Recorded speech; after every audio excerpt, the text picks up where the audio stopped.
ரூபா சம்பாதிக்க வக்கல்ல வீடிக்க மட்டும் கத்து வச்சிருக்கேன். என் பொண்ணு வர டைம் ஆச்சு, சீக்கிரம் காஃபி போடு. சாயந்தரம் வீட்டுக்கு வந்த சந்தனா, ஏமா காஃபி சாப்பிடுறியா? இப்ப வேணாம், ஹரிஷை பார்த்து, கொஞ்சம் பேசணும் வா. ஏமா என்னாச்சு? ஏன் இவ்வளவு கோவமா இருக்க? இவன் பிரச்சனை பண்ணானா? அதெல்லாம் இல்லம்மா, ஆபீஸ் விஷயம். சரி, காஃபி கொடுத்துட்டு போ.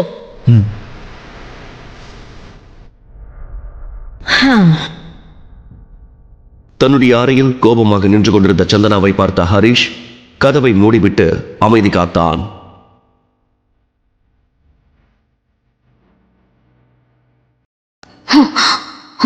தேடி வர வேலையை செய்யறதுக்கு உனக்கு எங்க வலிக்குது? அப்படி இல்லை சந்தனா. இப்படியே தண்ட சோறு சாப்பிட்டு வாழ்க்கையை ஓட்டலான்னு பாக்குறியா? ஐயோ, அவன் உன் கம்பெனியில் இன்வெஸ்ட் பண்ணுறதே எனக்கு பிடிக்கல. அவங்ககிட்ட நான் வேலை செய்யணுமா? அவன் எவ்வளோ கெட்டவனு உனக்கு தெரியல. பொறுப்படாதவங்க பேசுற பேச்சு இதெல்லாம்.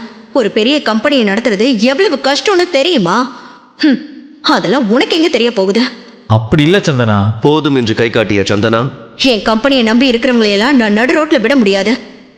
நீ மோசம் பண்ற மாதிரி என்ன நம்பினவங்களை என்னால மோசம் பண்ண முடியாது என்று சொல்லிவிட்டு சந்தனா நகர, நான் போறேன் சந்தனா.